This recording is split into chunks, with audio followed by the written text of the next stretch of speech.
Good evening, everyone. Welcome to another weekly race of Final Fantasy VI Worlds Collide right here on Speed Gaming. I'm Retrophile TV, and tonight we have a doozy for you, a four-way race of Ultros League practice seed with four very, very big names here in the Worlds Collide community. Going to be a good time, but I'm not alone in this, friends. I'm joined by the one, the only, the man, the myth, the legend, Turdsman. Good evening, sir. Hello, how's it going tonight? Good. I'm very excited for this one. I think this is going to be a heck of a race. I'm curious to see what this seed has in store for us this evening. But four good names to look at across the board. We got a good mix, I believe, of potion and elixir runners this evening from what I'm looking at here. Yeah, that's right. Let's see. Saberwolf, one of my partners in potion last season, has moved up to elixir. Definitely deserves the spot. And he's going to be running tonight against Drinks Glue, which is he's been around for a little bit. I think is he in potion or is he in tonic at this point? But either way, he's incredible. Like he has definitely shown that he's got a lot of knowledge of the way that the game works. You can see now he's deciding to make his window obnoxious. But in addition to that, we have Honeydew and Keith McRocks, and Honeydew especially he is a rising star on this. Like, this guy puts in the time. Like, he regularly has streams where he just chews through all of the World Ultros League seeds from the week prior and has really good insight into how it should be run and where he should be going. Keith McRocks also, he's a star Potion C right now. He's in third place. But that is just barely. Like, the average times in and this one in particular is really close. Like, the guy above him is just slightly ahead by 7 seconds. Yeah, right, you are there, Tersman. So here's the thing. I've commented about this before. So Keith McRocks I ran with during Ultros League Season 4 in our previous tonic. I could say very, very clean runner, very consistent. So I'm definitely looking to see what they're going to be doing this evening. But I've already said this before. Honeydew and Drinks Glue. I've already said that at this point they should just be promoted to Mega Elixir because they're running at that caliber already, which is just absolutely wild to think about. I'm very curious to see how that matchup plays out tonight. I know we have a four-way here happening for us, but those two in particular versus each other, I'm very curious to see how that turns out. And I don't really know where to put the money on this one. Honeydew and Drinks Glue both have very, very low times average-wise, and I believe from what I saw, I think at least as of last week, Drinks Glue had the fastest time out of all competitors in Ultros League across all seeds at this point for Season 5. Ooh, yeah, I'm going to double check that real quick. That sounds cool. I think it's 107, I believe, was what they walked away with. So even cutting Falcon hit. Okay, yeah, no, I know what one you're talking about now. I saw that. That was an insane run that he did. And his total time, I'm looking at the standings on the website right now, ultrosleague.com.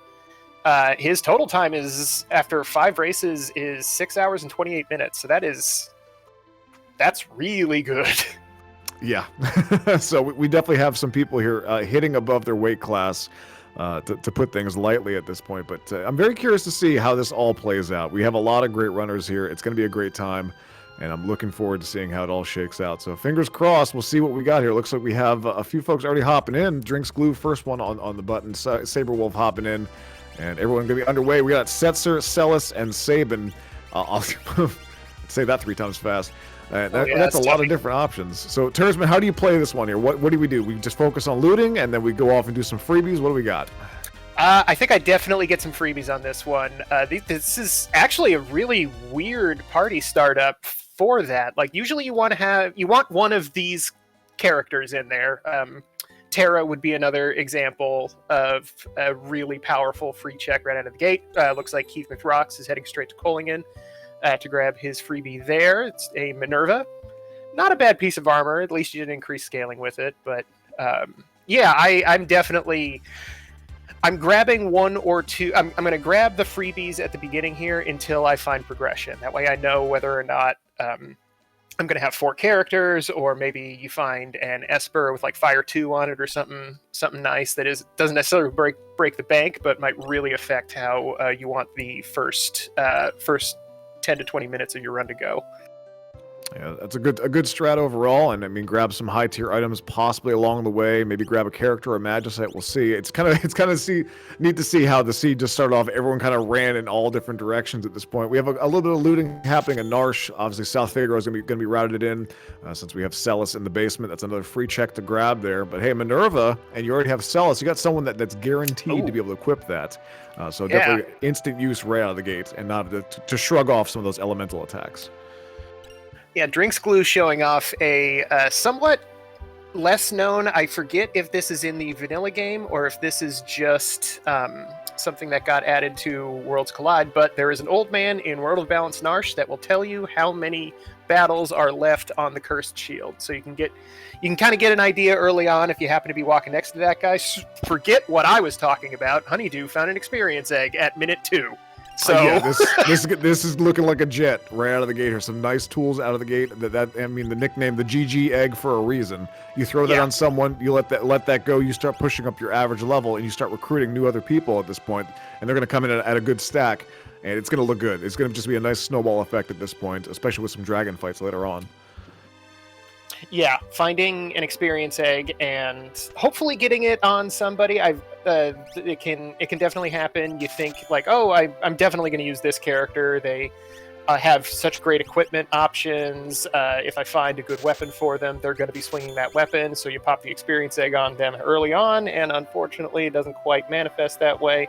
That is a very rare occurrence. Usually, if you have one character that's like 10 levels higher than everybody else, you can find something for that person to do. So kind of curious here, Turisman, at this point. We're finding some pretty decent stuff out of the gate, but are we going to have any of our competitors here go to the Coliseum? Because Coliseum, once again, got buffed in Ultros League Season 5, and that's something that's a personal favorite of mine, to go there just to see, hey, you can get some fun equipment to level up very quickly from trash to treasure. But I'm curious to see how these runners are going to handle that. Yeah, I'd be interested too.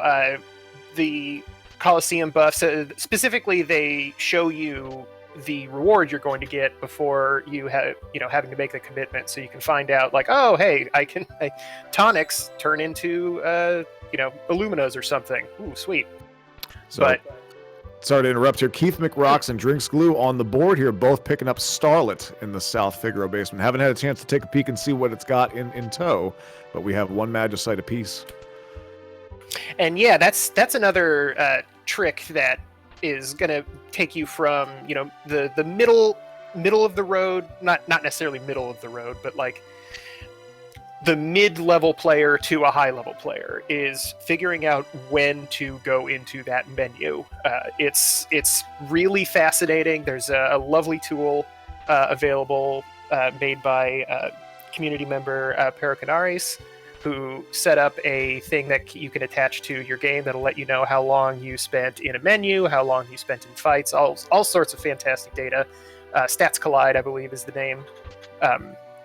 And it can be really shocking how much time you spend in a menu. So I'm very heartened to see that both of those two runners, after finding the Esper, didn't immediately go and check it. It's very tempting to. They're going to wait until they find a good safe spot before they take a look at all that stuff. We're going to get a peek at it right now. Let's see. We got Strength +1 on that one. They're pretty decent level up if you want to build someone toward a melee class, but definitely looking for that magic power possibly.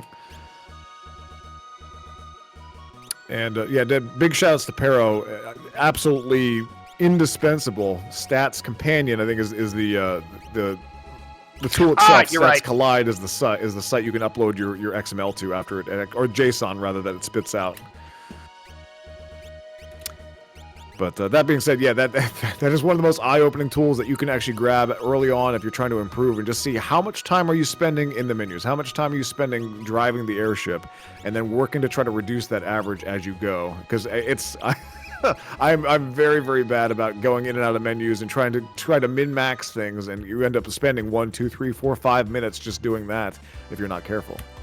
Yeah, that's kind of part of the fun of all of these RPG randomizers is they condense the experience, at least when you're doing in a race setting, they condense the experience so much that your normal heuristic of, okay, I'm going to spend 5 minutes in the menu getting everything just right for this boss fight, can't really get away with that when you're racing. So it's good to learn this the skill of figuring out when it's most appropriate to pop open that X button.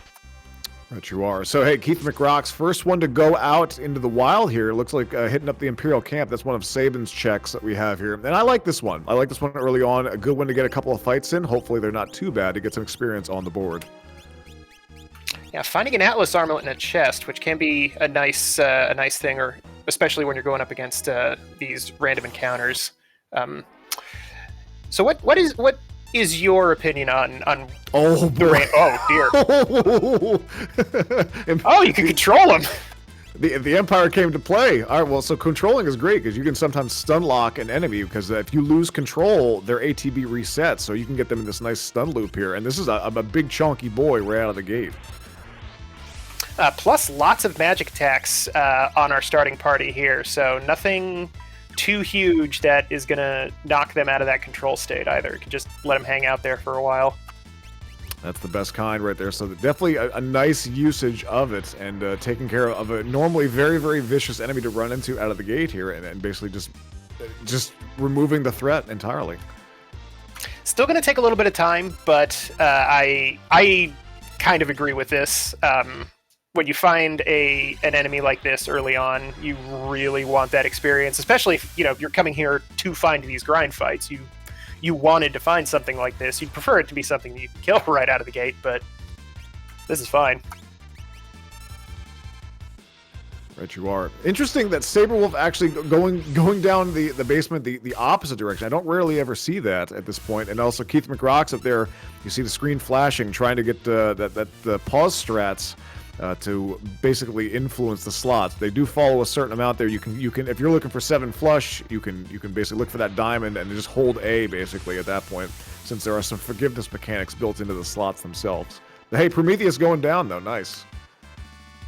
Oh, I couldn't check how much XP they got out of that. Looked like Celestial and Pearl though. Well, let's see how these next 3 fights go. And look at this! Ooh. We have found a character. We got Terra. Even more diversity in checks here we can get, and some other fun freebies. Do we go loot out the sealed cave at this point and the outpost? I think there's a lot of treasures there that might be worth checking out. Yeah, I feel like if you're below minute 30, like if it's in the first half or whatever you want to say of your run, you go and check sealed cave, or at the very least get all the stuff in the basement in the camp. Like that's like what, 15 items? Just here you go ahead and take them. Yeah, for free. Drinks Glue going through Collapsed House and getting their second piece of Magicite. Yeah, Drinks Glue getting progression pretty much everywhere he goes. I don't know if he's gone to Kohlingen just yet. I don't believe so. I don't think I saw them pick up a Minerva yet, so we'll see from there how things turn out. Usually some folks, and I'm one of them, I like clustering Kohlingen with Daryl's Tomb since they're right next to each other, so clustering those routes together saves having to take a trip back there if possible. Yeah, that's another trick to get you from the mid-level to the high level, is figuring out when the right time to do everything is. Keith McRock's running into some trouble with one of these guards. Setzer must have taken a critical to the back of the head there.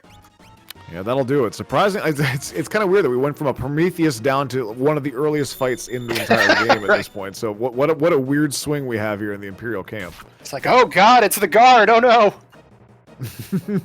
Yeah, they didn't get taken down by the Prometheus, but some guys swinging a club to the back of the head, that'll do it. This clock.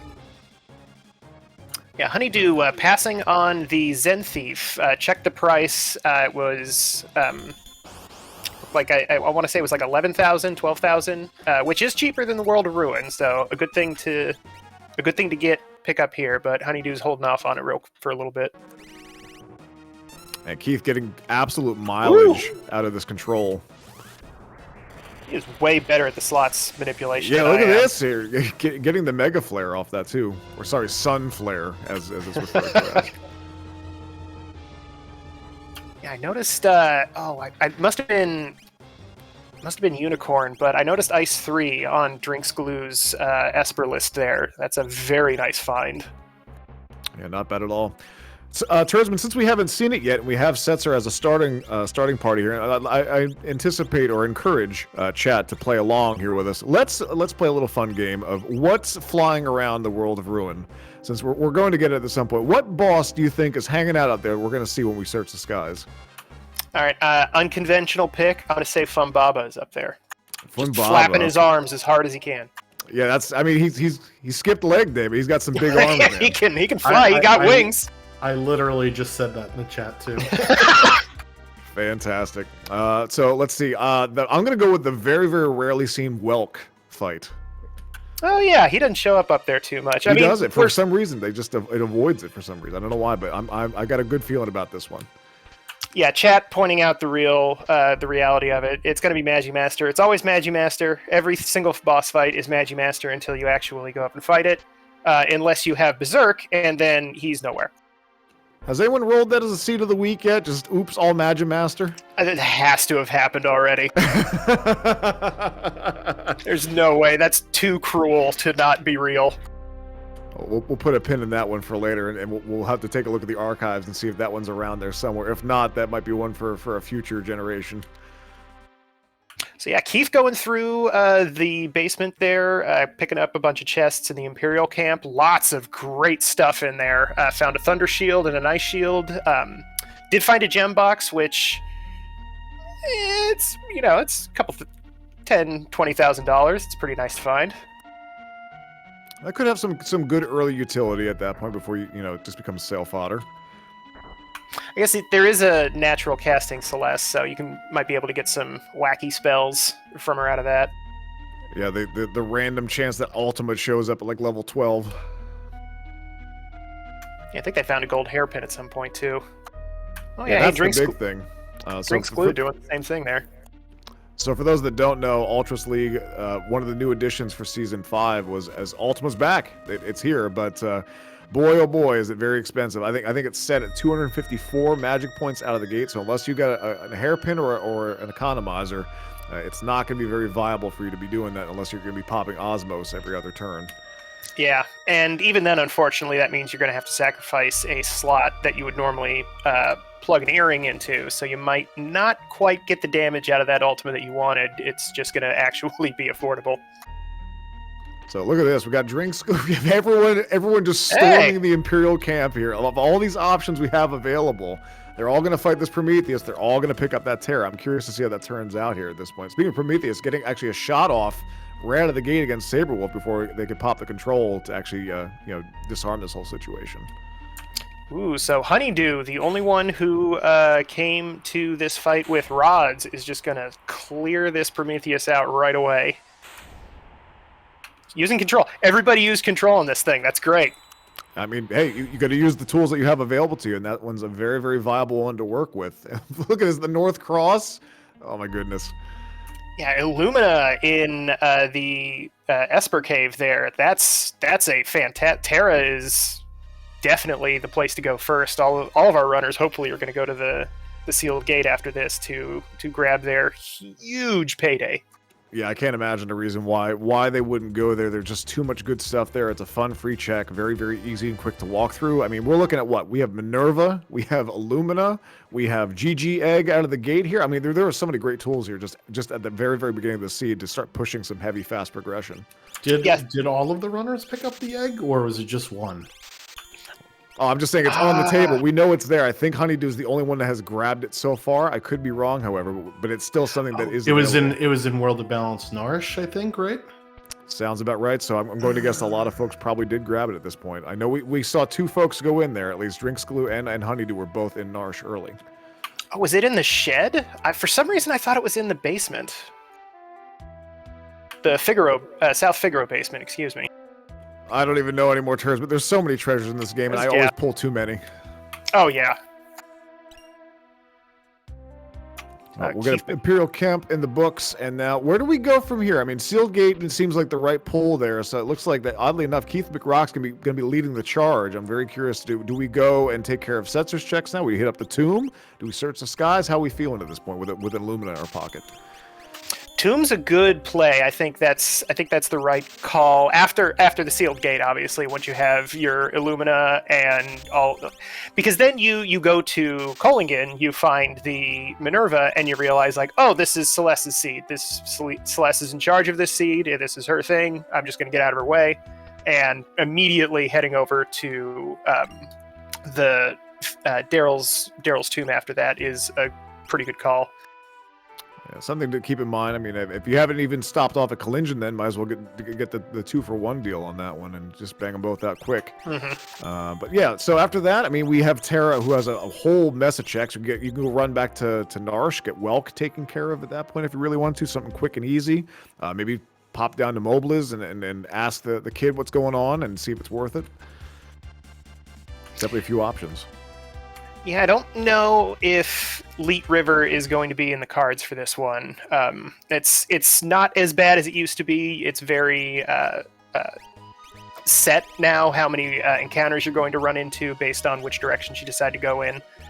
So it's a little bit nicer of a proposition to actually bother to go there. But given everybody has all this good stuff already, they found some decent grind fights. I'm thinking we might not be going to that one in particular, but the rest of Terra's checks are incredible. Yeah, to be fair, I mean, this Imperial camp has been definitely a boon to start off with for experience, and it looks like all of our runners are going to have that to work with here. So I'm curious to see what happens next. Where it looks like Saberwolf taking off. They're done with the Imperial camp, as Drinks Glue and Honeydew wrapping up on their side as well. And Keith McRock, I'm curious to see, just currently going through the menu, equipping everything, getting geared up and ready to go for whatever their next offensive is going to be. And just looking to push that progression. Again, friends, for those that don't know, we're looking for 6 characters and 9 pieces of Magicite. But another little fun wild card for this season. Oh, look at this, Opera House. Now, this is more experience out of the gate from Keith. I'm curious, could be a good play here, depending on how this plays out. But one big thing for Ultras League Season 5 is 21 checks is the magic number. And you will unlock that wonderful KT skip and get right to the statues. That has been, in my opinion at least, the biggest change to the Season 5 of Ultros League. Like, it's such a good condenser of the times. It doesn't necessarily make it so that you're going to get things done faster.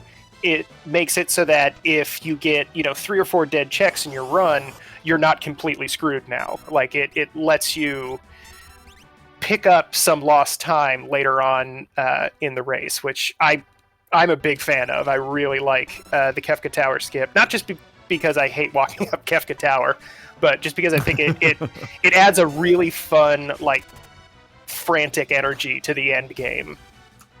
Yeah, and 21 has been an oddly magic number, because sometimes you're like, oh man, I'm only just 2 checks away from that, but like, do I go now? Is it worth it to try to save those couple of minutes? I mean, it's a fun little risk and reward depending on how it went. But if, like you said, if you had bad luck early on and you had a lot of dead checks, well then by the end you can almost count on that skip being a thing, and that'll get you right back up to speed depending on how the routes diverged.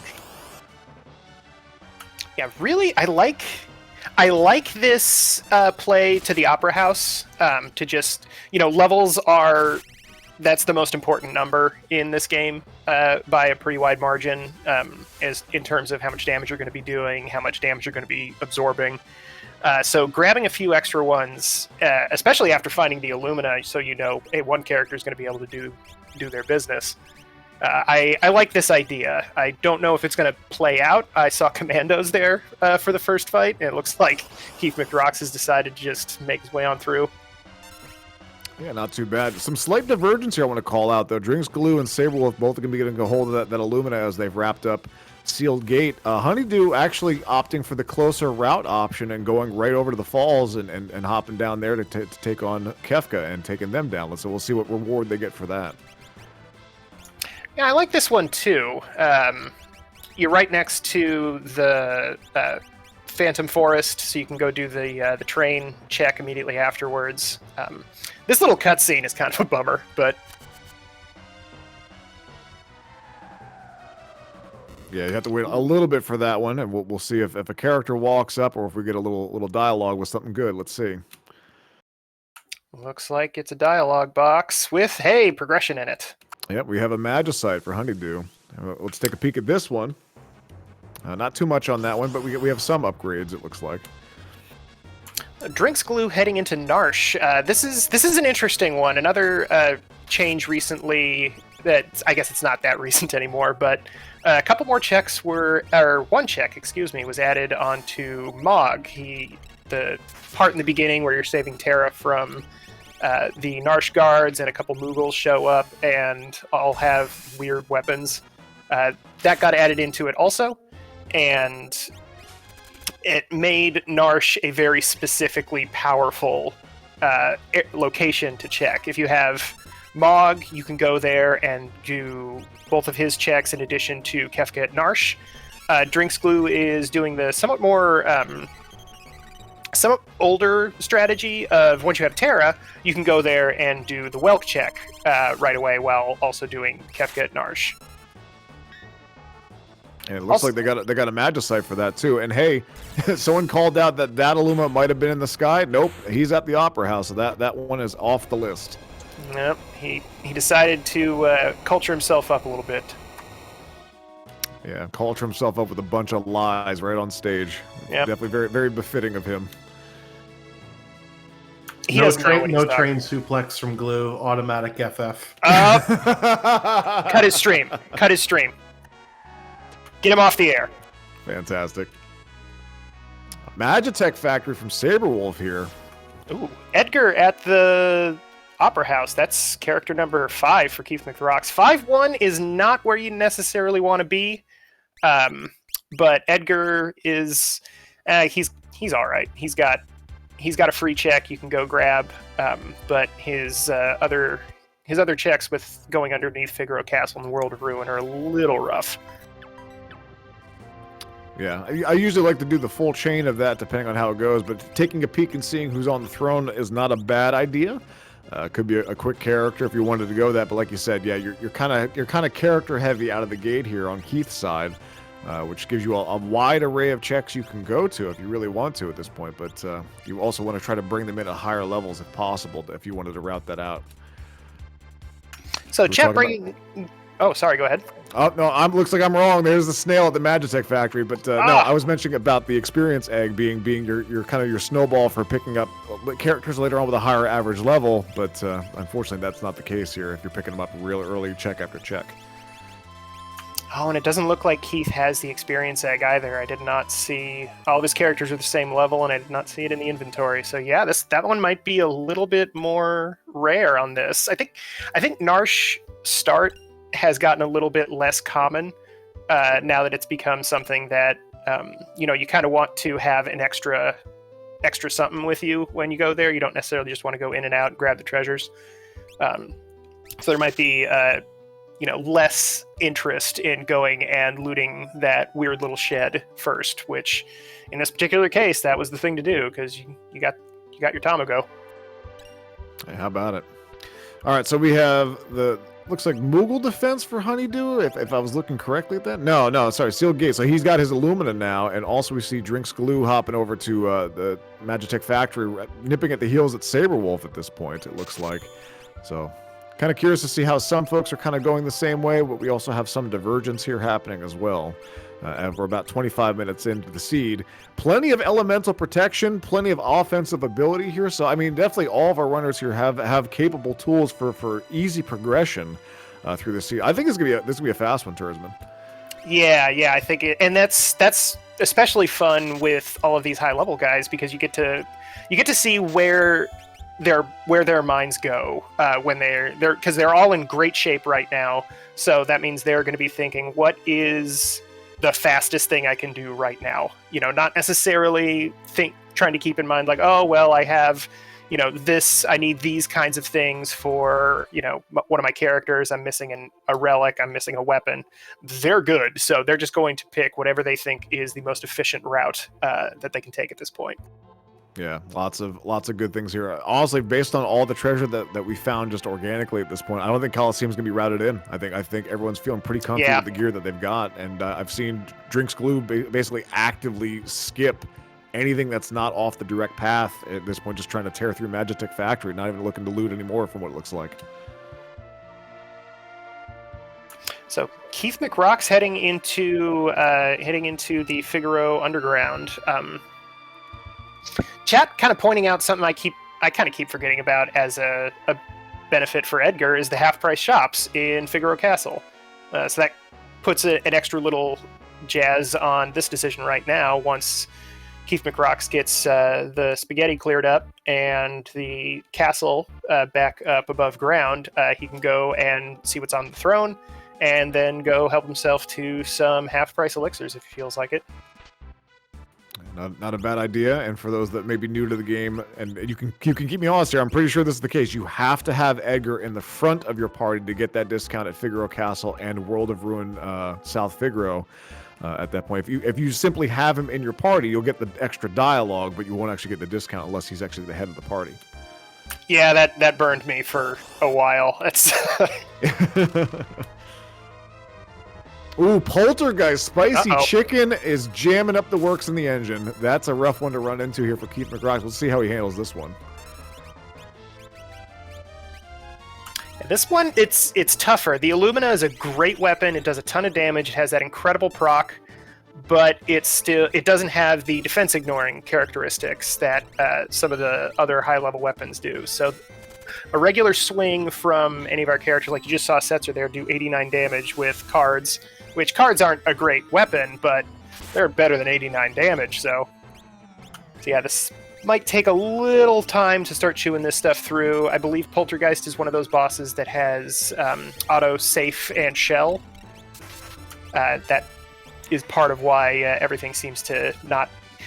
It's not high defense in the same way that like Magimaster has high defense, where everything just does 5 for whatever reason. It's that cutting in half effect where it feels like you're supposed to do regular damage, but you're just not for some reason.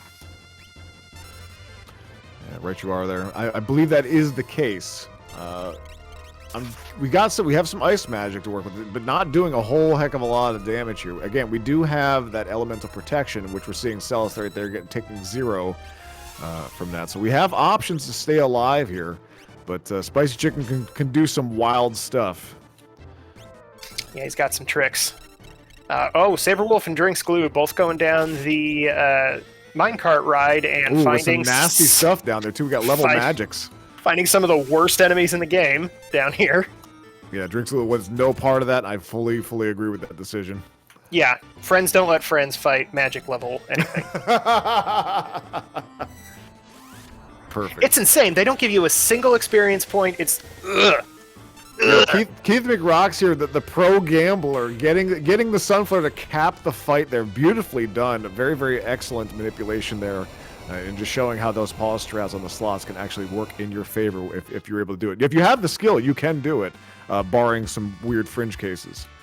Yeah, that's really impressive. That's a tech I have not figured out yet. I can't even get the 3 diamonds when I want to. I use slot and I go like, yeah, this will be good or it won't. Who knows? So fun fact here, that the slots operate on the same exact cycle with the same exact timing when you start it off. So if you actually know the rough timing for when the first diamond will show up, it's actually a pretty loose window. I want to say about 5 frames if you know where to get it, but you can basically get that almost every time without even doing pause strats. Ooh, I didn't know that actually. That's nice. Yeah, just get a good feeling for that right when you select the command, and then you can just hold down A, and the gimme mechanics of the middle and final reel for those lower tier things will basically just give you the full 7 flush for free, and that's something you can get pretty quickly. But the work he's doing, pulling out Bahamut here when he wants to on command, that takes a lot of extra work, and he's doing a great job with it. So Ultros, Uncle Alti in the mine carts at this point, and Drinks Glue leapfrogging Saberwolf down there and taking care of it. And so we got one more boss until we're out of here. Let's see what our final goodie is at the Magitech factory. As Drinks Glue will make their escape. Honeydew going down to Figaro Castle, looks like, as we have Keith McRock's going down to the Ancient Castle. Now, if we're going to go down here, would you fight the dragon while you're down here? I mean, it's kind of like on the way. And a good boost. Yeah. Yeah, 100%, especially now. So this is an interesting little trick to, I think this is just how Worlds Collide is programmed. The dragons do not count as bosses for the tracker, but they do count as checks. So that is another little buff, you could say, to this particular set of checks. Going down here is worth 2 instead of just the 1. That, you might not find progression down here, but you're at least going to get 2 checks, and this dragon will drop something cool.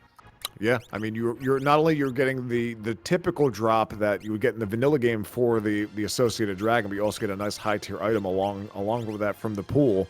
So it looks like that there was a Magicite at the very end of the Magitech factory, and as usual, is this even randomized? We had cranes to fight in its vanilla location. It's always weird to see the cranes show up anywhere, just the normal spot. It's like, no, you guys are supposed to be underground or in a waterfall or something like that. Yeah, it's weird to see them show up and they're just both kind of like just hanging out together on the left side of the screen. Like, this isn't. Yeah. Which one's which? Yeah, yep, exactly. That's why I just use ice. I don't have to think about it. Yeah, my mnemonic has been destroyed.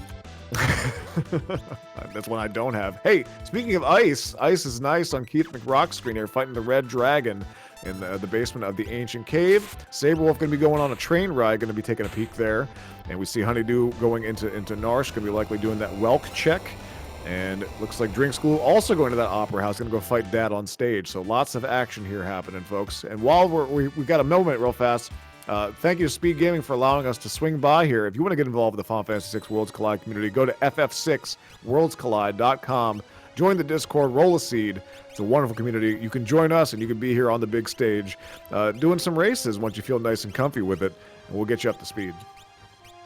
Yeah, we do have a little mentor program going on right now where you can request to have one of the top level runners available in the Discord take a look at your run and give you some tips. I think Gar just earlier today was looking at a VOD and commenting on it. Very handy to get specific tips for what you got going on. For example, you could be told to completely avoid the fight that Saberwolf has run into. I was just about to say, this is a really nasty train. Prejudice. Holy. Wow. Eliminated that guy, but unfortunately here comes the double Zombite, and Ooh, that can be scary. Oh. That's an interesting.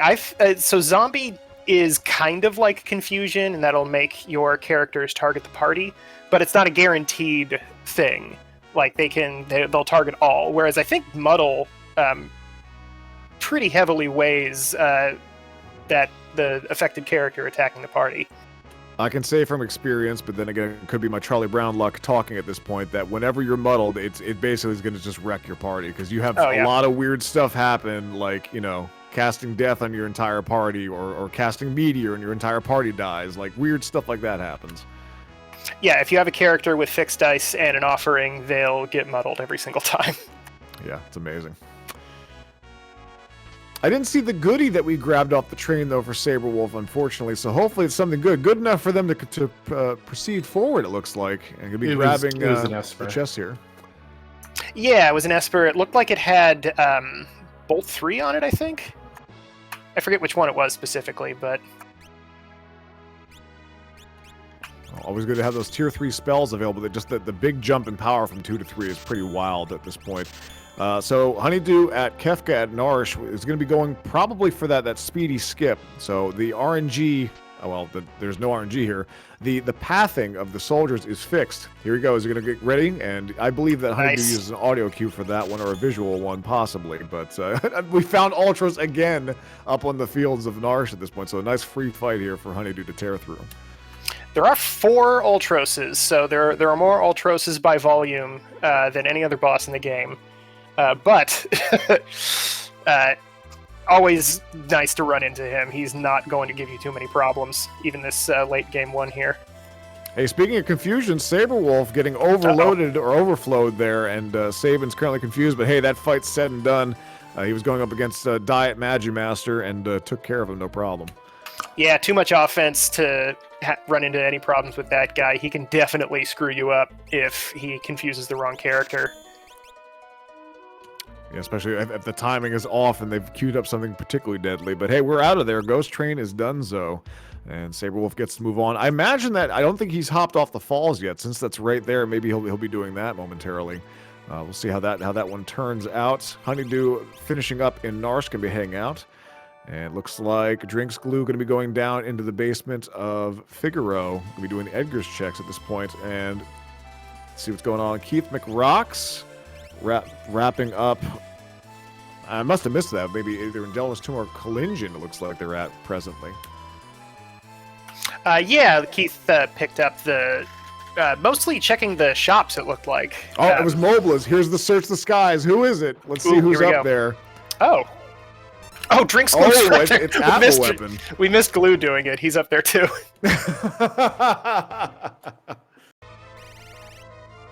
So yeah, Saberwolf jumping off the falls like you predicted. That's the right call.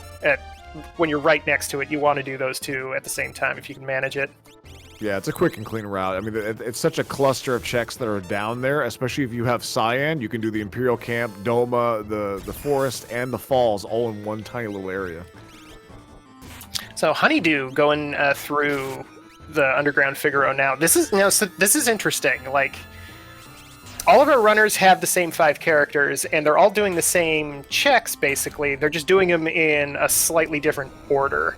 So that's going to be the key to this one, and why Keith McRocks might possibly start falling behind a little bit is lack of espers. Like, everybody else is fully loaded on all of these really incredible espers. I think all 3 level 3 elemental spells are floating around there. I saw Cure 3 just now. Yeah, chat, thankfully, helping us out. The Schwantz running the tracking in the background, helping us out, letting us know that Zone Seek, the esper in the train back there, had a magic power +2 on it, which is nice. Amazing. Yeah, I can see why Saber was eager to finish that train up then. That's a good one to have. Well, Honeydew about to find the spicy chicken in the engine room. I'm curious to see that. And Drinks Glue not too far behind either. Look at that. So this is going to be exciting to see how this converges once everyone's done. We've had a lot of similar checks done, so not really one person getting the upper hand over another as far as the length of checks is concerned. Just how well did you route it? How fast did you get through it? And how does things look once we get to KT? Yeah, this is going to be a test of routing, I think, more than anything else, because you got so much power early on in the seed that figuring out where the right place to go is going to be the big turning point for everybody. Absolutely agreed. So hey, Keith McRocks wrapping up Atma Weapon in the Sky and going down to Daryl's Tomb here, so looking to basically finish off Setzer's suite of checks that he has at this point. So I'm curious to see what Daryl's Tomb's going to have for us, and hopefully some progression for Keith in the process here. We'll see. Found a Dragon Horn. I think that's the second one we've seen in the seed already, which is pretty incredible with 2 different... Honeydew got decimated pretty heavily with that flare star that popped through at this point. Just saw some major damage numbers and saw someone fall over. So it's not free. And those elemental shields can trick you sometimes. The flame shield is incredible. It teaches Fire 2, one of the better mid-level spells in the game. But it makes you weak against water, which shows up only when you don't want it to. So we have Marshall with 2 big honkin' Pluto armors flanking him here at Daryl's Tomb. I didn't see what sleeps here, but we'll see what Keith gets afterward at this point. Maybe chat saw that one pop up, but hopefully it should be a quick one. Marshall can do some real dumb stuff, though. Using net to stop someone out of the gate's kind of annoying. Yeah, he's tricky. He's kind of like the guards where, like, his critical attack also scales really high with levels. And it's just normally, it's like a ×2 damage thing. And at the beginning of the game, that means you're taking, 40 damage instead of 20. Oh, no. But if he happens to be level 25, then that means you're taking 3,000 damage instead of 1,500. Oh, no. Yeah, exactly. So Keith McRock's getting his hands on Bismarcky for his troubles in the tombs. He was there the whole time. Indeed he was. All right, so Saberwolf getting out of Zen. I don't know if he picked up the item in the corner from the thief at this point, but getting out of the crumbling house, I saw that much. Honeydew going to be going to Ancient Castle, and Drinks Glue Also wrapping up the engine room here at this point. So yeah, definitely a mad dash. Just basically complete as much progression as possible. Based on the minimal amount of dead checks we've seen on some of our runners at this point, I kind of wonder if we're going to come under the 21. But they did do Magitech Factory. That's a pretty dense multi-check of sorts. Yeah, not a lot of dragons on the board yet either. Keith McRocks has taken the one in Figaro Basement. I kind of expect Honeydew and Drinks Glue to do the same since they're going down there. But low on check volume. There was only really the one dead check, I think, the Minerva. I think that's the only one that I can remember. We've had Minerva and Illumina at sealed gates. Right. So two of them. The spicy chicken was dead too at Tentacles. Ah, okay. Oh, really? Oh, poop. And we're down to 3 spots for our 6th character. It's Zozo, Moblas, and Mount Cult. So, can we get a prediction going? Who's our 6th, and where is it? I don't think it's gonna be Moblas because I think I saw someone peek that and run away from it. I don't think they did the full thing. So I'm gonna guess Zozo is gonna be where we need to go. You have a prediction for which character is gonna be there? Wink, wink. It's got to be Gogo and Zozo. If it's Gogo and Zozo, I'm gonna pop off. You're gonna have to lower my volume, my friend. I'm gonna go completely ham about that. I mean, just for brand recognition alone, that's where he should be. Like, it writes itself. Well, unfortunately, I don't think we're gonna be that lucky. I think it's gonna be Zozo, and if I had to guess, it might be Shadow. That's my guess. Oh man, another giant check character with a big multi-part. Yeah. Just to stretch this out, just take a jet seat and make it awful. Yeah. Oh yeah. I mean that happens a lot. Like you run into all this power at the beginning, you think like, oh great, this is gonna run super smooth, and then you don't even find a lot of dead checks in a row. It just everything seems to not quite speed up the way that you want to. Saberwolf there finding that dragon horn in the tomb, which I think is the second one we found so far, which would pair well with the aura lances we've got floating around. I want to say I saw dragoon boots for sale in a relic shop somewhere. Something I didn't catch during the amount of shopping that's done here. Trying to look at 4 screens going through the shopping menu so quickly is very, very difficult. So if you caught that, I definitely trust you on seeing that. I do want to point this out though. Honeydew and Drinks Glue right now they both wrapped up the Red Dragon roughly around the same time. Just a couple crack boom. It wasn't too far apart, but they're both on the same route and wrapping things up here. Just awesome to see them kind of going back and forth here. Yeah, Saberwolf not take. I believe Marshall is susceptible to petrify and instant death, so that's a good way to knock him out of the fight early on. Have not seen that just yet. I did see Doom in somebody's spell list. Yeah, he is absolutely vulnerable to instant death because you can use snare on him and it'll just kind of sink into the ground. Oh yeah, you can get that real early on too, so that's kind of a fun thing. Yeah, it's always good for a laugh in the vanilla game. Just like, all right, bye, have a good one. So hey, Speedrun Joe, thank you for the raid. Welcome on in. We're playing some Worlds Collide tonight. So right now we have all of our runners just basically wrapping up different checks or battles at different times here. So now we're en route to the next spot. Looking like Keith McRock's going to be taking a peek possibly at the train. We got the freebie off of the throne for Drinks Glue. I'm going to imagine that Honeydew's probably going to run up there too if he hasn't already. Oh, it looks like he's already done it at this point. Oh, Saberwolf has 9 espers. I was not paying enough attention, and it looks like they might be the only one to have not picked up the Edgar. Kind of funny. We had that Fast and Furious. We were talking about. Oh, we're getting characters too fast now, and now we're the elusive 6th character. Where do we go from here? Oh, hey, Saberwolf. Here's your Coliseum play. Yeah. Hey, Coliseum play. Nothing good though. Looks like he's gonna be running out of it. It doesn't and cost too we're much leaving. All right, Honeydew gonna go to mobile as we can double check and see. I don't think this is a character, but I guess they're just gonna go with it. Nice move there, walking in there. If you go left the moment you walk in the door, you avoid the dog cutscene and you can go right down there. No, I don't know how I feel about removing the animal like that. I know frames are important, but dogs. You always pet the dog later if you do Edmund's Rock or something like that. Make up for it. Yep, if you really want to. You know what? Strago could be one at Zozo also at this point. Yeah, that's true. Haven't seen him floating around. Honeydew going to be picking up Cyan here after whatever the hell happens to be after Funbaba here. Oh wow, everybody going to Moblas. 46-minute sync with Drinks Glue and Saber Wolf for a second there. Yeah, how about that? Ugh. And we knew this Oh one wow. was speedy. So Goddess is a fight after Funbaba there, and Honeydew decides like, no, I don't need that. I don't need that mess in my life. I guess it depends just what 2 characters you have left, and if it's something that you could possibly like. You know what? I feel comfy with this. I don't expect all of them are going to reset. I don't think they're going to. I think Yeah. we're going to see some people stick it out and hope for the best. I think Honeydew specifically was getting a lot of mileage out of Pearl casts from Celeste. I noticed that earlier on, although might have moved on from that at this point. But that plus the Illumina could have been an issue running into the Goddess. I mean, Goddess absorbing Pearl does not help things.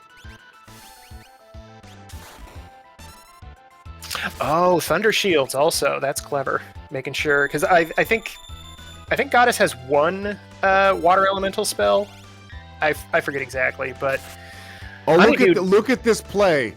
This is a great play right here that Honeydew is doing. Actually killing off one of the members of the people because he will focus his Baba Breath on the dead, and you can get rid of those people that way and kind of focus on. This is a nice play, something you don't see often. Yeah, this is really clever. Making sure you've got the right characters in play for the next fight. And right now, Drinks Glue has quite a kit. Big damage numbers popping out here against Goddess. I think Drinks Glue is going to take care of Goddess pretty quickly. Saberwolf also going toe to toe. Yeah, I noticed the Fire 2 cast out of Terra did like 4,000 damage. Oh, got a puncher. I mean, Pummel, that cuts right through defense, ignores it right out of the gate, which is super useful. And Goddess has really high magic defense, so I'm thinking I might have been mistaken about that 4,000 damage Fire 2, because this... I think I saw it also, but I think it was a rod, which would have ignored that. Ah, you're right. Look at this. We got 3 Goddess fights on screen at the same time right now. Ooh, that Pearl proc coming off of the Minerva did not help keeping Sabin in here. And Goddess is down for Drinks Glue at this point. Fantastic. Yeah, Glue's offense seems to be coming together the best. Honeydew's doing big hits, but Glue seems to... I don't know if they spent a little bit more time shuffling some shields around, but they have a lot of options on all their characters for what the best play at the moment is. Oh, what is that? Goddess using a water skiing? Yeah, there we go. Drinks Glue is at 17 checks, and he just unlocked Final Kefka, so we'll see if he decides to do some that more might be dragons. a bridge too far. That's 4 checks to wrap up. Maybe a couple of dragons, but I don't know. Do you go that extra mile, or do you just go in there and you know what? Hey, I'm just going to do the thing.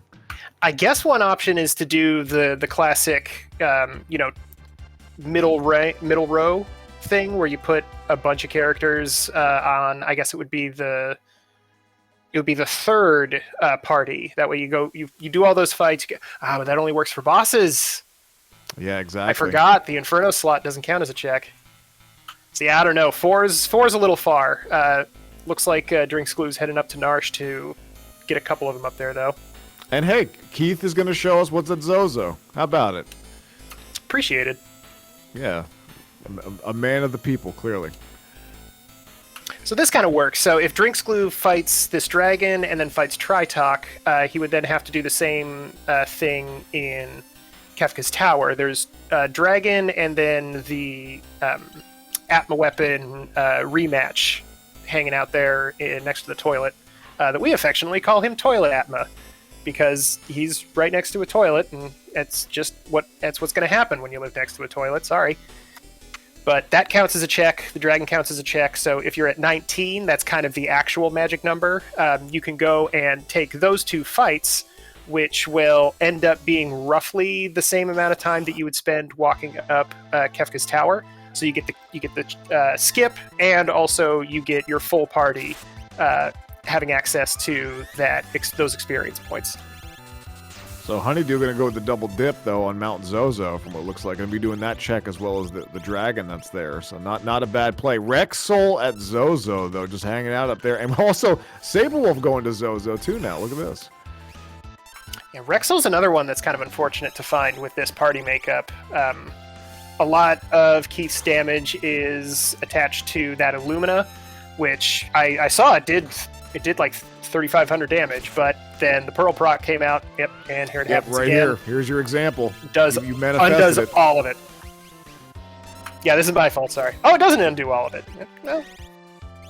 I mean, you're basically cutting your damage in half and also fully extending the attack window on that one for nothing. It's like the opposite of a critical hit. You're automatically getting the critical hit, and every now and then it's just like, no, it's not that good actually. Sorry.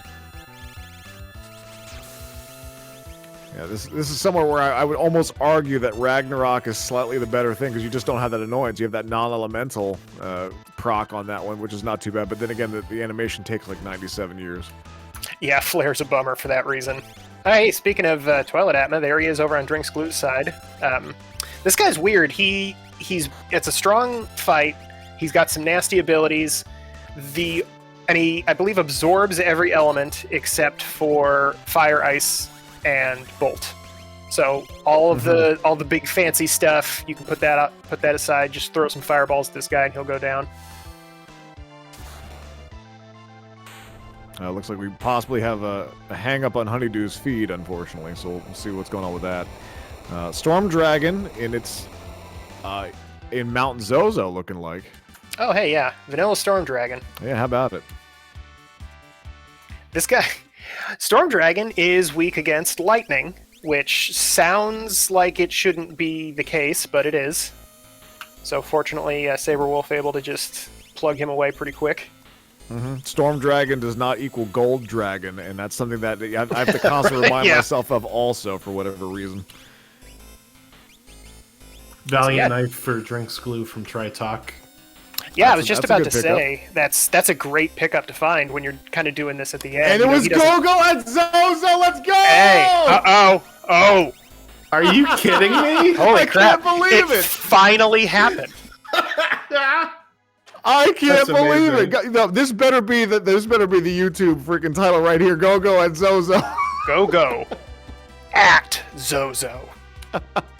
Incredible. Gozo to Zozo for Go-Go. I was trying to... Oh my god. What was the name of that movie critic that had the big afro? I don't know. The only movie critic I recognize is Jay Sherman. Yeah, see, that's the thing, is I remember that guy from The Critic. I don't remember him from his work as a movie critic. Oh, fantastic. My goodness. I'm sorry, like I'm on cloud nine, man. Seeing Go-Go just sitting in that chair at Zozo just blew my mind. That makes me so happy. Couldn't be more perfect. So, all right, Drinks Glue going after Haydn here. Looks like they're taking that tactic of setting a full party in to clear out a couple of checks in the tower to get that skip, then just jump right on ahead to it. It's not a bad play. I mean, especially if you're on the cusp and putting in that work now at this point. But I mean, we're only at 54 minutes at this point. This is wild. Yeah, and I think it looks like Keith is the only other one to make it to the Kefka unlock. So Drinks Glue still pretty well in the lead, even though he's dealing with a little bit of cleanup here. So Honeydew just completely destroying Inferno. Very, very quick damage on that one here. Saberwolf also putting in some pretty decent work, but just very, very fast fight on Honeydew's side. Keith is only at 16 checks, FYI. So yeah, he might... Saberwolf will be at go mode as well after this because there's Yeti, and he's also at... It's either going to be 16 or 17. 17.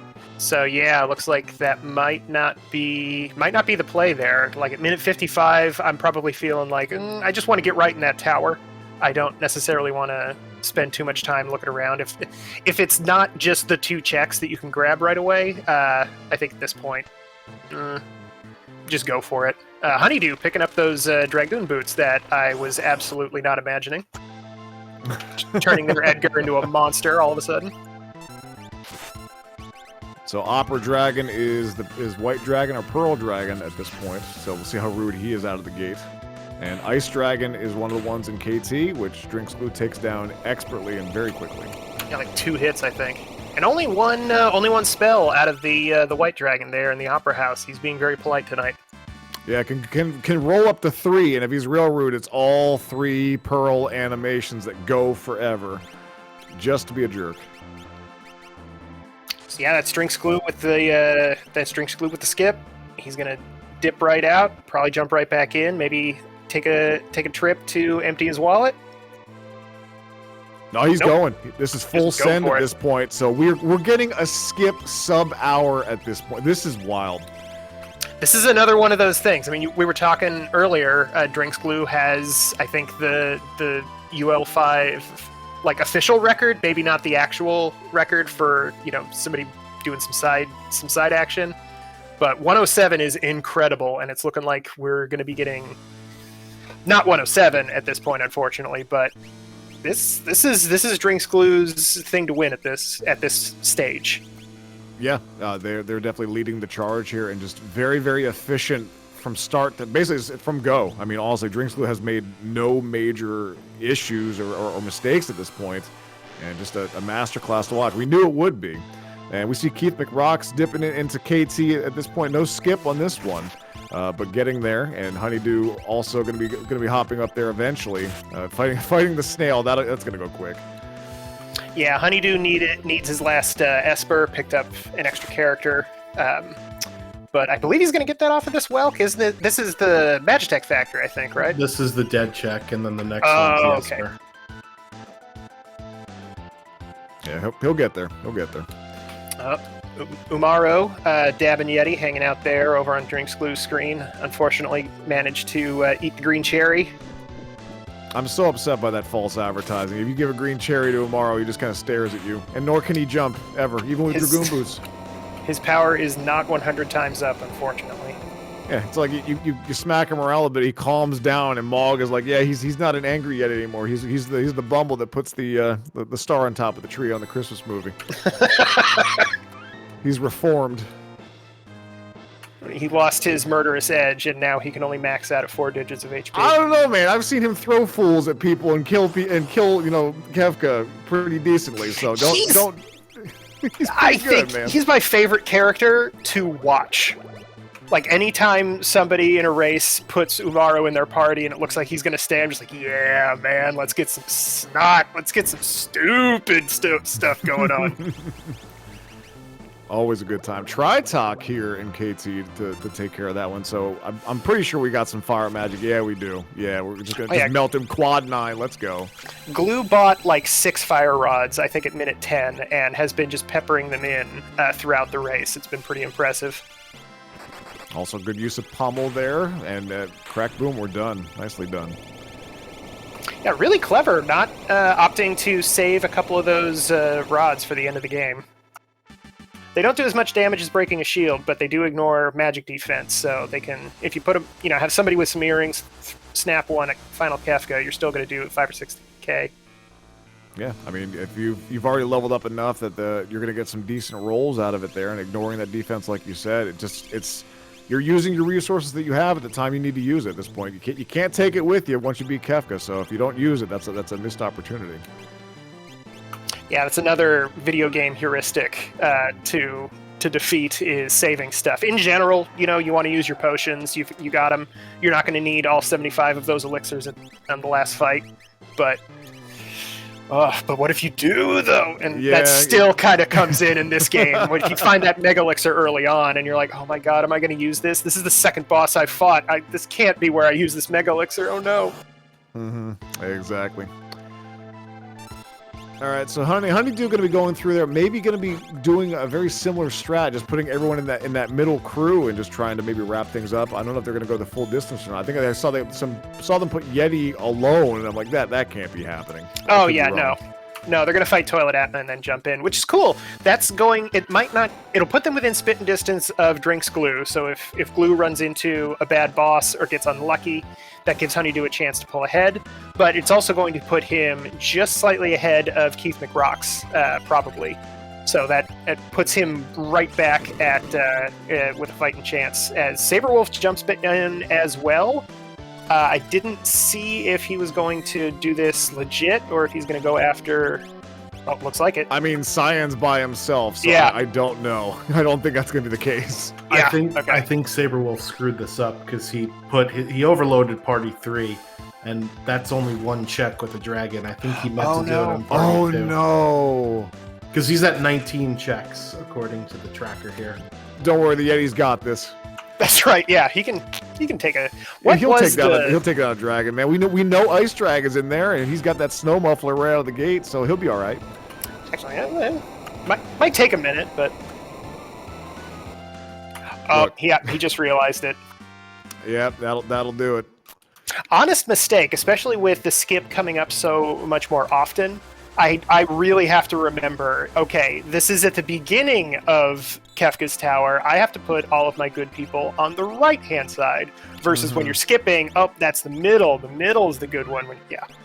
Yep, exactly. That's a weird one to sort out there. So Saber's going to get that sorted out at this point, and it looks like Honeydew going to be warping out here.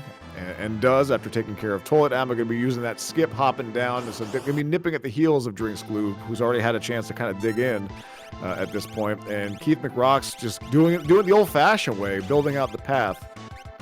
So it's looking like at this point Drink's Glue leading the charge. We're going to have Honeydew in second place following the skip. Keith in third, not too far behind. And Saber in fourth going into KT with everything converging the way that it is at this point. So Drink's Glue right now definitely in the driver's seat here, looking to see if they can close this one out here and pull a heck of a win. Yeah, this is really impressive. Everybody kept pretty close together throughout this whole race. Not a whole lot of huge time losses. I don't think anybody even wiped to anything. So everybody's still grouped together pretty good, even here at the end.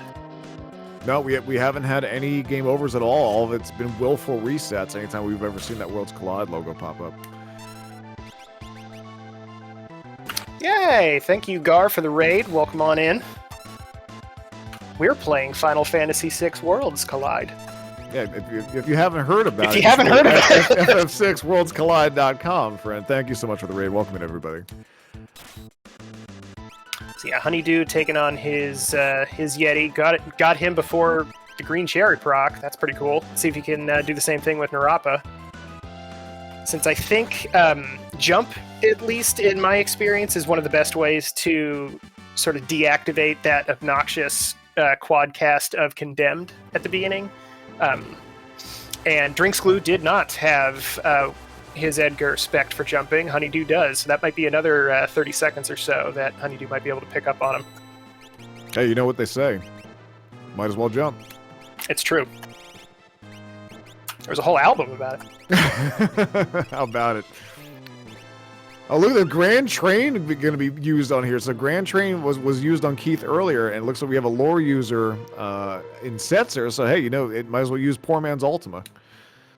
Triangles are the most magical shape, so it makes sense that Grand Train would be utilizing space triangles.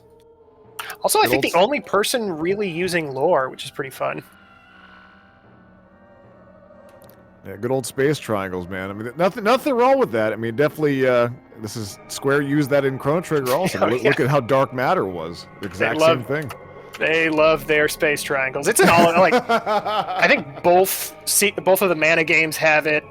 I know Romancing Saga 3 has a bunch of space triangles in it. What a concept, and man! Kefka inside the pyramid. There's here. your YouTube video right there. Yeah, Kefka's got 4 space triangles floating around him all around. Yeah, Drink's Glue he stepped on the switches. It must have been like 104.30 or so, but huge offense, tons of levels. Sabin has a buttload of HP. This is, barring any unlucky Zombite or whatever the hell the zombie attack is from Tier 2, this is going to be a pretty easy fight for Glue. This first one, first tier is pretty simple. It's a lot of physical attacks. And the main thing you want to do is make sure you kill the right parts at the right time. The long arm there can be hit with instant death, as we're seeing. The death himself is pulling the arm's soul out of its body. And then you want to blast the face with fire magic so that you don't take the quake counter that it will do if it's the last thing dead.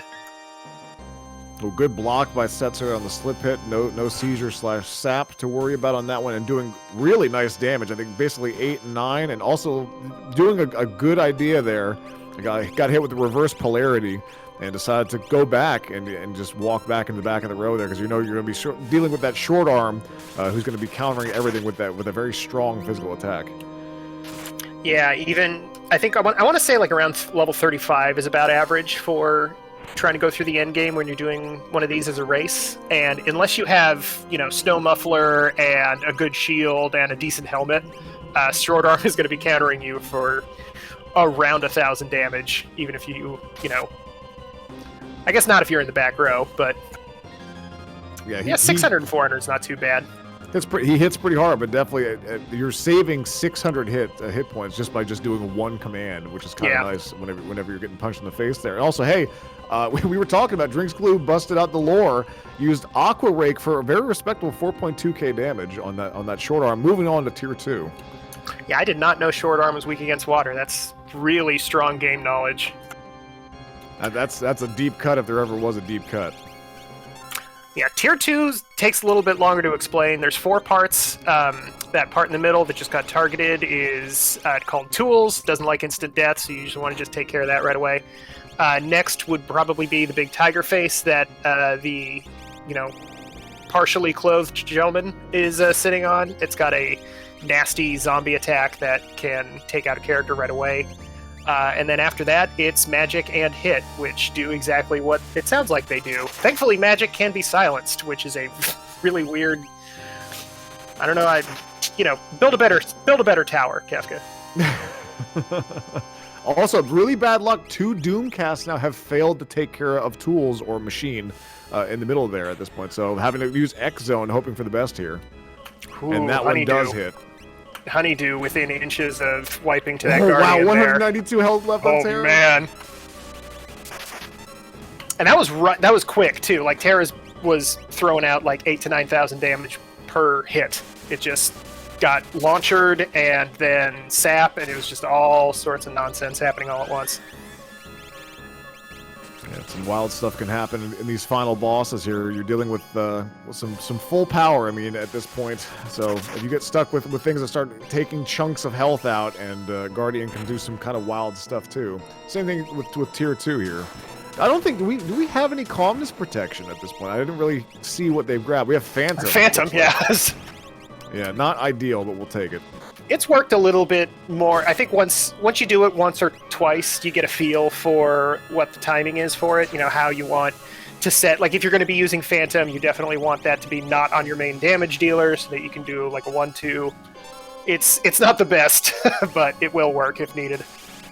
So I mean, the big ones that are out there, you have Golem, which is definitely the like the OG, like that's the one you want to have. Fenrir is the upgraded version of Phantom because you have image as opposed to clear, and then your last ditch effort is like Palador, where you just try to use that at the right time and hope for the best.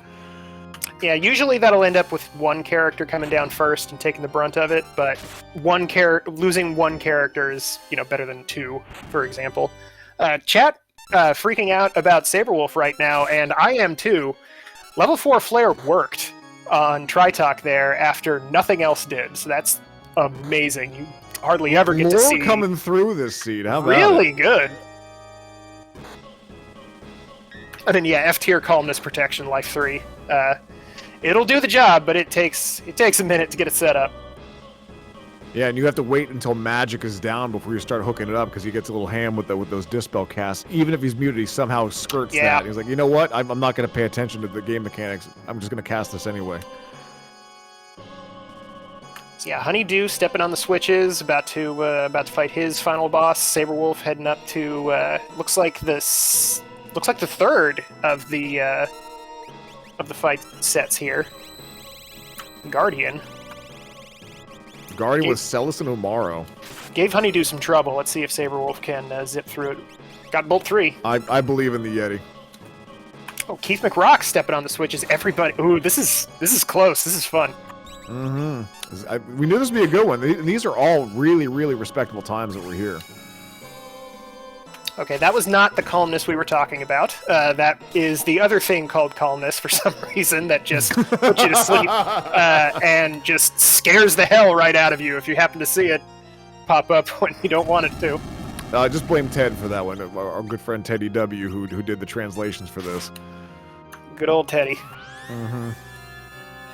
Yeah, that's why this game has two moves. One that's called Revenge and one that's called Revenger. So for the Revengening. Revengening 3. Exactly. Oh goodness. Well, thanks Ted for what you did. If you're ever watching this for some reason. Anyway, tier 2 for Honeydew at this point, and we got Phantom coming out on Drinks Glue side. Health a bit low for two of his folks. We'll see if we can wrap this up here. Oh, we got that quick though. I think. Oh no, are we vanishing? What's going on here? What do we got? Yeah, looked like quick after the vanish, so that Drinks Glue can use a couple of fire rods. This puts Celeste in danger. Oh, there's the calmness. Perfect. Nicely done. And Saberwolf on Narapa. So wrapping up the final bosses that Saberwolf has at this point here, as we have tier 1 on Keith McRock's side, Honeydew starting tier 2. We got final Kefka on Drinks Glue side. We didn't run into Magimaster, so no Mega Elixir in the pocket on this one. I don't think we came across one, but I could be wrong. Hey, Saberwolf showing off some more vanilla game knowledge. That weird guy that keeps casting Condemned on you is also weak against instant death. But he's got Reflect, so you have to use X-Zone. Thankfully, proc pretty quick. Saberwolf got through an otherwise really obnoxious fight really fast, is about to go step on the switches himself. Oh no, we have North Cross coming out on Honeydew's side. Oh, only one person getting tagged by that one. Very, very lucky. And got turned into a zombie immediately afterwards. just everything is going wrong. A rough day for that guy.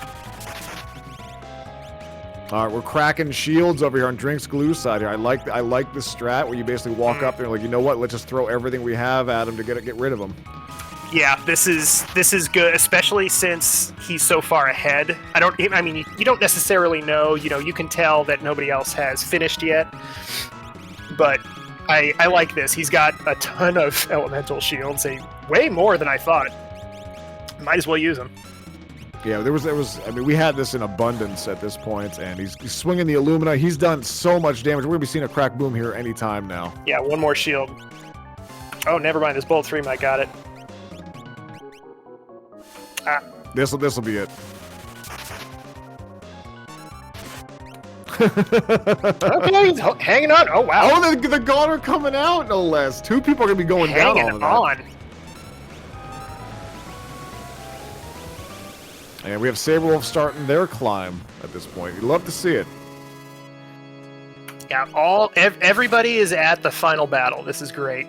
Well, except for Drinks Glue, because he just beat the game. 114, I believe 13. An incredible time.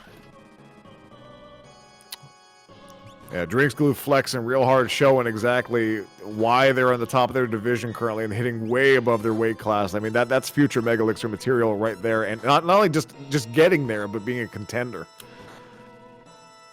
Oh yeah, I think Drinks Glue is definitely going to be advancing in the next season. For sure. Honeydew too, for that matter. I mean, they've got a commanding lead in their division.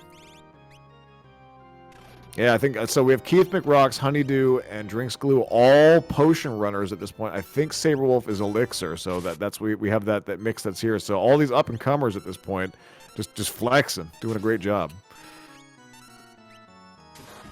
And everybody's showing really good really good game knowledge too. I think that's the most exciting part of this to me, is slowly seeing over time all of the really efficient ways of dealing with some of these encounters being showcased. We had glue for a moment. He hopped back out here while we're wrapping things up. I'm going to guess we'll bring him up. We'll bring him up here momentarily. He was like, "Hold up, I'm just going to run another seed real quick. I'll be right back." Yeah, exactly. Grand Train getting some good mileage on Keith McRock's side. We got tier 3 on Honeydew's side. We got Edgar, hopping up and down with those Dragoon Boots and Dragon Horn, no less. Only getting 2 off of that one. Tier 2 for Saberwolf also. So Keith and Saberwolf dueling it out here on tier 2. You love to see it. Yeah, it's hard to tell at this point. There's not a lot of differences in where they went, but there is a pretty big difference in the way that they built their characters. Like Terra and Celeste seem to be big spellcasters for everybody, but Edgar's been jumping over on Honeydew's side. He's swinging the Illumina on Keith's side, and he isn't even around in Saberwolf's side. So a lot of divergence in the way that they're tackling these fights, more so than the way that they tackled the seed itself. Yeah, I think there were so many tools available for offense and just dealing damage in general that it wasn't just like, you know what, I'm going to do this one thing. We saw all the same parties across the board. I think there was a lot of good viable options across the board that we had with all the characters we found. Oh, wow, Honeydew doing a perfect Phantom cast right there. Terra was stopped, didn't even matter. Moving right on to heaven. Moving on to Final Kefka here. And Life 3 getting off for Magic there, so not going to be too bad, just more annoying than anything else at this point. And like I said, Saberwolf and Keith kind of doing their thing. Unfortunately, Setzer on Keith's side got tagged with Zombie a little bit ago, so I had to stop and take care of that problem too. That's why you want to get rid of Tiger as soon as you can, shortly after Tools or Machine in the middle there. Yeah, he won't use Zombite right away. But I think the earliest he might, I want to say it's like his 3rd attack is the earliest that Zombite can show up. His whole thing is really complicated. I never managed to memorize that, but it came out as early as it possibly could have for Keith, unfortunately. Yeah, it's honestly with Tiger, you don't have to memorize it if you just kill it fast enough. But unfortunately, sometimes things get out of hand. Some nice procs here on Saber's side with the Illumina here, looking to take down Magic fairly quickly, it seems like. Look at this lore using the Pearl Wind coming out, getting everyone all topped up at this point. That's the best healing skill in the game right there. Hey, and we're joined in the booth with Drinks Glue, the winner for tonight. GG's Glue. How you feeling about that run? He's lost for words because of how good it was. No, that's fair. Sorry, I just saw Glue's message. He's like, I'm trying to get my mic set up. Come see if it's okay, and I never did. My bad. I abandoned you. All good. It's my fault. It's my fault. Well, I mean, he the shameful time of 1:14:18 as opposed to 1:06 or 30 minutes or whatever he did that one time. Oh, hey, Honeydew made it. We kind of missed it. Yeah, you're right. Honey done. Just barely, too. Terra never got the stop dispelled off of her. It lingered from all the way from tier 3. Just never went away. Yeah, you just never needed it there. So Honeydew officially getting 2nd place on that one. Nicely done there. It looks like about like a 118 or so, a higher end of that. 118.40 or something or so from what I saw. We got Keith going on to tier 3. Look at this, though. Saberwolf already gearing up, has Life 3 in tow and getting everything taken care of now that Magic is down. So he'll have that already ready to go, not have to worry about dealing with the Phantom timing. And this isn't a bad idea, too. If you get this off now, then once you get to tier 3, you can just go bananas on him. You don't have to worry about only doing 25,000 damage and waiting for that last little bit. You just go for it. Yeah, right you are. So Grand Train putting in some good work here on Keith's side. Going to be taking care of Lady there. Sleep also going to be putting some work in. We'll see what he does to try to wrap things up on that side. Tier 2 should be down here on Saberwolf's side here momentarily. I'm imagining 10 hits will be popping out here momentarily. Also, So we're getting there, slowly but surely. All really great times though across the board. Hey, we're joined with Honeydew, second place winner. How's it going, Honeydew? GG's. Hey, GG's. So yeah, how did you feel about that seed there? It was a lot of power early on, it seemed. Oh yeah, it was a lot of power. All you had to do was execute right, and didn't quite execute right. I noticed right near the end, I had never taught Celis Fire 3, and I had like fought multiple dragons. I could have taught it to her at any time. Then she runs into Tritalk. that was the only way a mistake could come back to bite me, and exactly that happened. I had the Dice guy in another lane, the Fire 3 person in another lane, Tritalk in a lane with no fire. But that was my fault. Well, don't worry, you weren't the only one that had to have a creative solution for Tritalk at that point. Saber was pulling out a level 4 flare that actually hit. So pretty wild to see that. Yeah, them level magics, they work sometimes. I had to level 3 model Katana Soul the other day. They can happen. Oh yeah. So yeah, anything in particular that you wanted to highlight from that seed? No, it was just a pretty fun, pretty fast offensive seed. No. Yeah, it didn't really feel like it trolled you at any point. Hit some pretty hard bosses in the middle, but you know, picked up the Pearl Rods early game, so I was able to get me through the hard stuff. Yeah, the only thing that I think we saw you do, honey, was reset as soon as you saw Goddess. I think just to get everything kind of shuffled around, maybe get some Thunder Shields on someone. But that was the only thing I think we saw you do. Otherwise, everything else was pretty smooth sailing. Yeah. Oh yeah, the Goddess fight. I could talk about that one. So the way you do the Goddess fight is whichever side she has an arm raised, that's where her back is. So I was like trying to set it up so that, like, I start with Sabin on the left side of her, and then he'll literally kill her in 2 hits.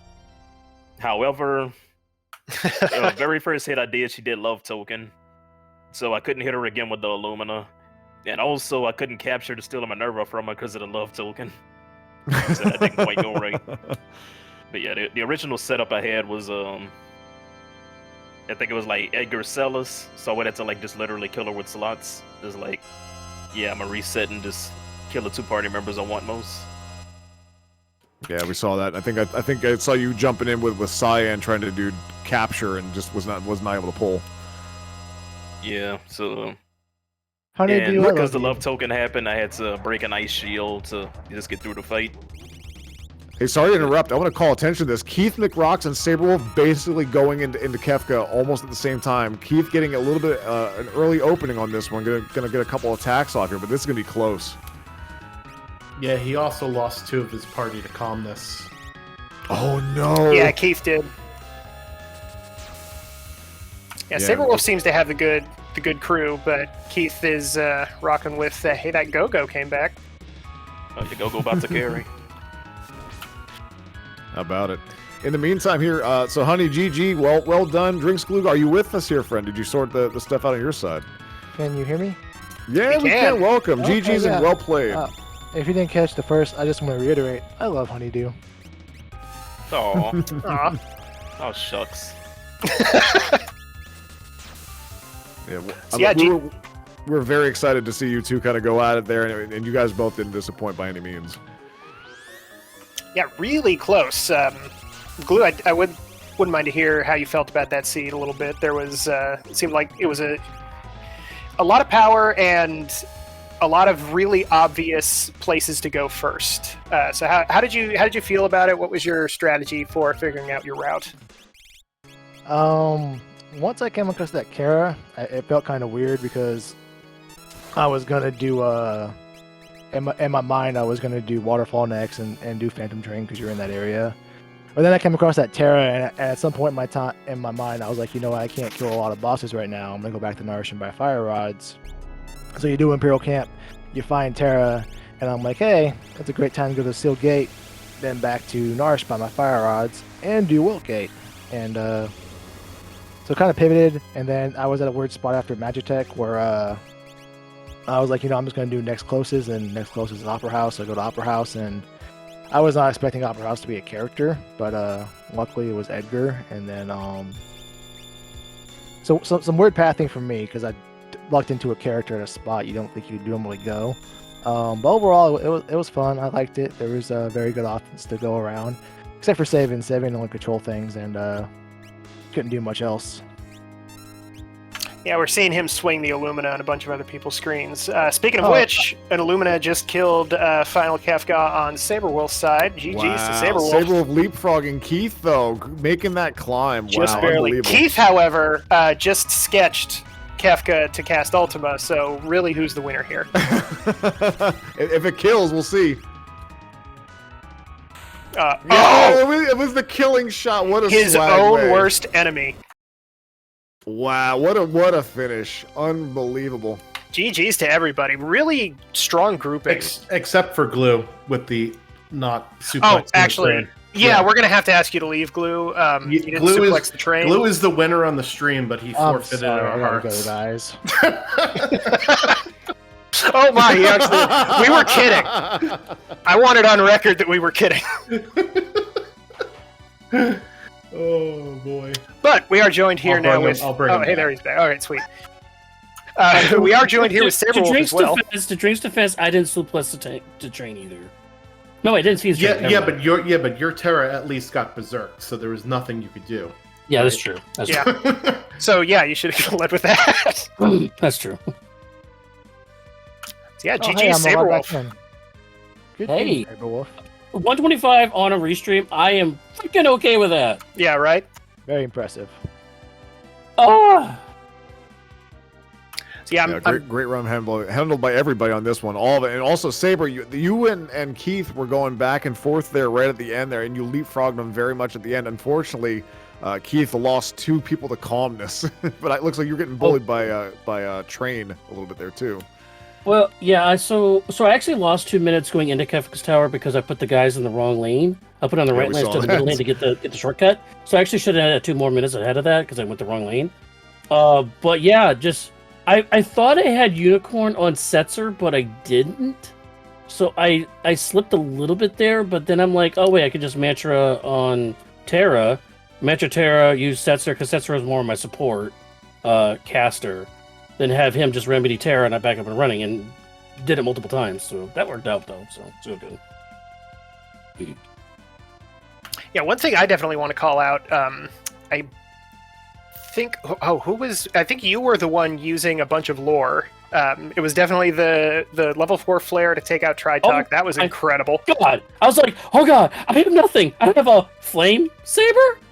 And I'm looking through a list like level 4 lore. Hey, maybe it's a divisible by 4. Boom, 7,000 damage. Like what?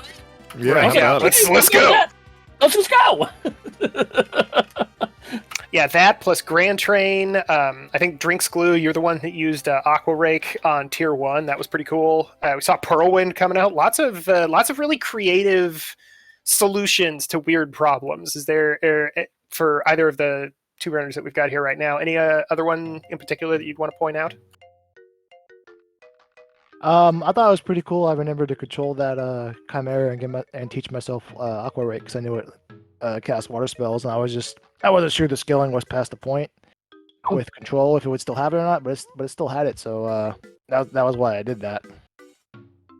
Yeah, we saw that get used for 4.2k on short arm, if memory serves, of that one. So actually, very respectable damage. Yeah, for like 20 MP. So- Can't really fault that by any means. But GG's Drinks Glue. I mean, honestly, great showing on that one. Definitely hitting above your weight class overall. And Saberwolf, good use of lures throughout. There's some good thinking on your feet and sticking together, even with the issues that you had there with having people in the wrong spot. You were able to recover very quickly and ran it back in very exciting style. Oh, I appreciate that. But yeah, like when I saw, for going back to the lures thing, I saw Whirlwind on Setzer. So I'm like, okay, and I got a red cap later on. So I knew I was going to put the red cap on him because I wanted his HP to be high. Because I didn't know if I was going to get Cure 2s or Cure 3s at all. So I put that on him to max out his HP, so that way every time he used a Whirlwind, it would heal the party up to about as high as I could get him. So that was kind of pre-planning on my part to try to do it that way, so... Yeah, even when he ate that Meteo on Tier 3, he was still able to heal up everybody else for, like, I think 15k, or 1500. Yep. I just wished I could gotten, like, Quasar or Grand Train or just something. But hey, Flare 4 works. Hey, how about that? You know, you never see that very often. Yeah, speaking of, we had Keith McRocks, who was busting out Grand Train, as well as got, I think, at least 2 Sun Flares off the slots through pause manipulation. So love to see that. So lots of fun strats on display from all of our runners. All right, to wrap things up here then, Drinkskaloo, any parting words here? Yes, ladies and gentlemen, while I have your attention and this robust audience, I need your help. I need your help identifying some dogs in our community. What exactly is a dog? Well, a DOG is a good boy, but a DAWG is my dog, Saberwolf, who does so much for this community, inside and out of it. And I need help identifying people like Saberwolf. So if you go to the Final Fantasy VI Worlds Collide General chat thread, well, first off, if you're not in our Discord, join our Discord. What are you doing? Get in there. But go to our general chat Discord. There is a link to a Google form. If there are any members in our community that you think are fantastic players, have been improving, have been working hard, are just great people all around, fill out that form and nominate them. And there may be some public recognition in the future for some of these people. All right, Awesome. cool. And last but not least, Saberwolf, anything that you want to say for parting words for this evening? Yeah, so shout out to my charity. It's an ongoing charity I have. It's extralife.org. Head over there, search Saberwolf, and 100% of your donations goes to sick kids. Donations, particularly to my tag, Saberwolf, goes to the Connecticut Children's Hospital. Again, 100% of your donations go there, and you can watch my Twitch stream on there as well, so you're not missing any action or the chat like that. So thank you to Extra Life. Good thing for sick kids out there. Fantastic. Well, very good. A big shout outs to the Schwantz doing things behind the scene. Your tracker, your master of ceremonies and streamer on this one here. Really appreciate you pulling this together, friend. And Thank you. Man, Turdsman. Always a pleasure, friend. Absolutely. I love doing this, and I love doing this with you guys. Yes, for sure. I'm Retrophile TV. Thanks for being here, folks, for another wonderful edition. Great race night. We'll be back here again, folks, on Speed Gaming. FF6WorldsCollide.com. We'll check you around. Thanks, friends. Sorry, I did have one last plug. Go for it. We are doing a show at the FF1 Randomizer Winter Marathon. We're doing late night on this one. This is I want to say it's a 2.5 day long thing. Marathon. We will be playing on Sunday night, the 10th at 10 p.m. Eastern Standard Time. So that would be 7 p.m. Pacific.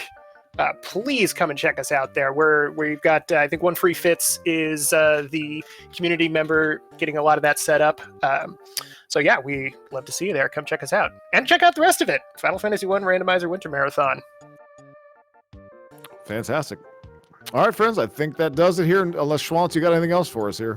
Yeah, just thanks to the runners for volunteering. Can't have the races without them. And thank you guys for doing comms. Can't have the races without you guys either. So we should be back next Wednesday, I believe, on one of the Speed Gaming family of networks. So stay tuned for our show next week. All right, very good. Thank you very much, friends. If you want to check out more Final Fantasy VI Worlds Collide, make sure you subscribe to the YouTube channel. Check out ff6worldscollide.com, ultrasleague.com, and join the Discord if you want to get involved with the community. And thank you again, friends, for swinging by and hanging out with us. Great race, and we'll see you guys again soon. Y'all have a good night.